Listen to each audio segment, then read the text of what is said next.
morning, Friday morning. Oh my god, cold. It says 11 degrees. Again, I still think it is like at least 10 degrees cooler than what my computer is telling me. Still wearing like rubbers and stuff. Seriously contemplating checking the weather, possibly putting my rubbers in bed with me to warm up for the day. But it is cold enough that I'm wearing a hoodie. Well, it's a chainmail hoodie. See? And yeah, I feel like a Knights Templar. Yeah. I even got this thing going on here. See, chainmail.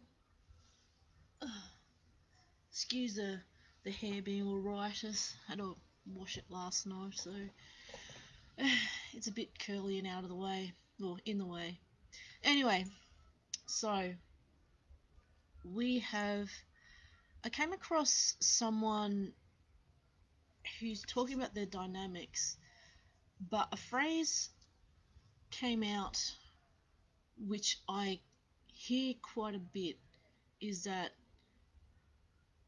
the right or real dom or sub just knows what to do. Usually applied to a dom, saying, the right dom will just like read your mind, will just, know everything, and oh my god. And I've talked about this quite often, sub frenzy, um, being a newbie, not just into the scene, but in relationships, is that there's a lot of common things and themes and things that people want to try in the kink world, and some people will take advantage of that. It's not that they can read your mind, it's that a lot of, say, submissives have a lot of the same things they want to try by the very virtue that they're exploring their submissive side.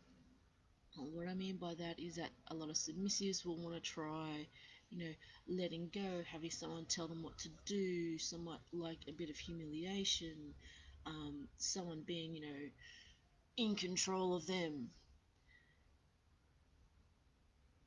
And people just saying, oh, they just know what to do, is kind of a myth.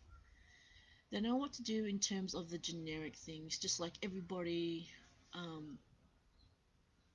who's old enough knows how to eat food, or well, I guess that's probably an appropriate thing, knows how to eat food. Various different people will eat foods in different ways. There are some places where you still eat with your hands from a bowl. There are some people that use knives and forks. Some people use chopsticks. Some people have you who use knives and forks use them in a different way. Some have forks in their left hand, some have forks in their right hand. Um, it. I use that as an analogy because it's something that pretty much everybody knows how to do, but they do it in different ways. Like people eat sandwiches, example. But if you ever looked at somebody eating their sandwiches, there's some people that will eat the middle bits first and have the crust last, and some people will eat the crust first and then have the middle bit last. Some people will eat it row by row by row. Some people take a corner, some people won't. And it's just the way that they do things. And you find that a lot of people start doing things the same way because that's just the way they do things. And it's common that everybody knows how to eat, just like a lot of people know that submissives want someone else to take control, want to try the standard things. A lot of things that are classified as taboo, like um, anal play, bondage, um, humiliation, dirty talk and all that sort of stuff. A lot of people, it's very common, the fact that people go, oh, they just seem to know what I wanted. Again, it's what a lot of submissives in general want. But regards to you specifically,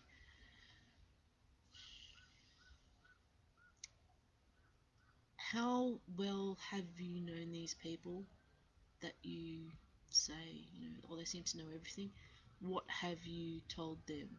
What have they told you about yourselves? There's been many people I've met who come into the scene, and when after it have been hurt and I've talked to them, I said, look, when you think back on it, your first meeting with them, did they tell you what you would like, or did you tell them? Can you give me word for word the conversations that you had? Like you say, you can remember some things really clearly. What can you remember? And I said, well, there you go. You've let out that you're keen, you're new, you're ready to try anything, you're excited, which means a lot of the time when you're in that frenzy, you are susceptible to suggestions. It's not a bad thing to be excited about trying new things, but just be aware that you will be susceptible to people telling you what you should and shouldn't be doing. It's like, oh my god, I've finally found my new friends, my new tribe, and you're willing to do so much and everything for them. Be careful. Don't lose touch with people that care for you, even though they say, look, I'm not so sure this is healthy for you. They're good to bounce things off. Like, seriously, they are. I've seen quite a few people caught into this. They get into the lifestyle, they have a great disdain for anything that's not in the lifestyle. Again, I tell people balance, and for me it's kind of sad that some people think that there is such a massive difference between vanilla and kink. At the very basis, there isn't. At the very basis, it's all communication. It's just more your willingness. It's the have you been trapped? Can you break out of the mold of what you think is expected of you? I mean, for me, kink relationship works because of the way I think, and a lot of the expectations are different. I chose to live in the lifestyle pretty much mostly and have a relationship in the lifestyle because of the people. Some of it was the expectations. Initially, it was good that people weren't expecting, things like if you're going out for this long, you're going to move in together, you're going to get married, you're going to have kids, all sorts of other stuff like that. And but I actually sat down myself and said, okay, so why am I going into this relationship? Is it because of what they give me, what I can bring? But most importantly, is it because of their title or who they are as a person? You know, um, it's a difficult thing and it's a personal thing, but I can tell you right now, the right one doesn't always just know. And sometimes you can get out of sync when it seems like someone just knows, you kind of really gel, you can get out of sync. There's been times when I've been out of sync with my partners, and it's because some things have changed in life. Like, you've changed, they've changed, you both change. It's a natural progression. The situation around you could change, which means that you have to change or have to adapt to the very situations to suit. It's not a bad thing. To me, it's more, are you willing to keep and are you willing to change? Are you willing to let go of that ego, that um, that focus entirely on yourself to create an environment or a space where someone can be themselves? It's not an easy thing. I won't tell you it's easy. Sometimes the best thing is to not do anything. Um, like I tell some people, there's times when I will ask or try and have a discussion with someone maybe 2 times. I won't try a third. And then I just leave it because I'm trying to understand what's going on, or trying to get them to think in a way that's not entirely self-focused. It's like sometimes I've asked people questions and they give me a completely different answer. I said, look, that's not what I asked you. And so I ask the question again. They go, you already asked me that. I go, well, you didn't give me an answer. So, well, I answered you. I go, that's not an answer to my question. That's just a comment or something. And to me, it just seems like I want to either get sympathy, or I don't want to talk about you. Most of the time I think it's, I don't want to talk about you, I want to talk about me, kind of thing. And I'm like, well, that's good. I want to talk about us, kind of thing. You know, and it can be difficult, particularly since COVID. A lot of people focusing on themselves, which is a good thing to develop and be aware, but also be aware of you yourself in relation to other people and their reactions as well. Sometimes you will blow everything out of proportion, and sometimes you can get too much in your own head. That is also self-focusing, even though you're continuing to worry about, what is this person going to think of me, you know, how does this look, and blah blah blah. I'm like, you're actually focusing on yourself. It's like I come across many subs of like saying, you know, oh, I'm looking for a mistress or a master with this and this. I'm going, yes, that's nice. What do you think they would like? Oh, but I'm, you know, I got all this stuff going on. And I'm like, well, that's nice, but do you even know what a D-type would like? Have you talked to them? Don't just give me a, oh, but they want a submissive that will just, you know, let them do anything to them. I said, well, no. Quite a few doms don't. Some of them like actual submissives that will give them feedback, say, no, stop, I don't like that, these are my boundaries, I'm into this is my view, I'm up for this, I'm not up for that. You know, it's not just all about that. I also get a lot, oh, but I'm not a, you know, I want to be more than just that. I'm like, well, that's also cool. However, are you acting like what you say you don't want to be treated as?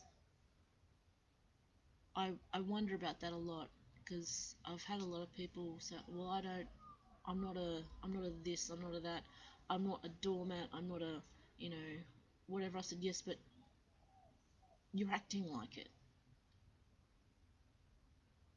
I, some people have gotten angry with me, and I'm like, well, you know what, that's the way I see it. You're not being considerate of them and their time. You're only after them for one thing. Every time you meet, it's only for doing the one thing. So what? What do you expect? You know, if this is kind of how you thought it would always be, have all of your other relationships or dynamics go in the same way. If so, you're the same thing in all of those relationships and dynamics. Have you actually changed? Like, actually really changed? Not just said you're going to change and make a token effort. Like, have you actually thought to engage the brain and go, okay, that's that mode of thinking, I've got to switch now. Like I said, it's not easy, and at first you have to consciously actually think of, okay, this is how I'm acting, this is the situation now, this situation I've come across before, what did I do then, how did I react, what was I thinking,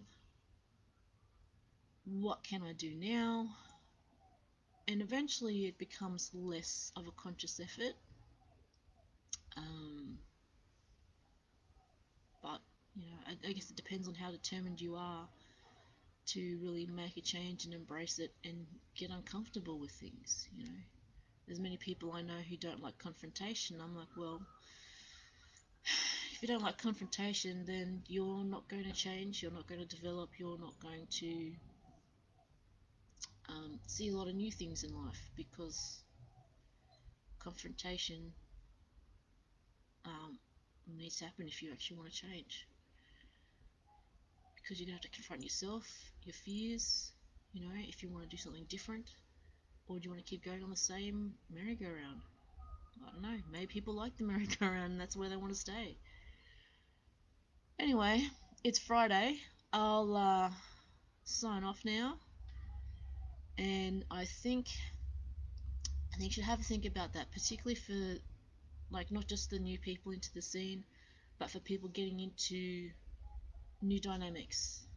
Please be careful, be aware, and take care. Also, have fun this weekend. Things have been going pretty good with my renovations. My Popo is still asleep on my bed, which is nice and warm. I guess I'll have to take him for a walk later. It's a bit warmer and he's a bit more awake because it's so cold and he's old. I don't want to stress out his body by walking when he's stiff. Anyway, I'll catch you guys later. Bye.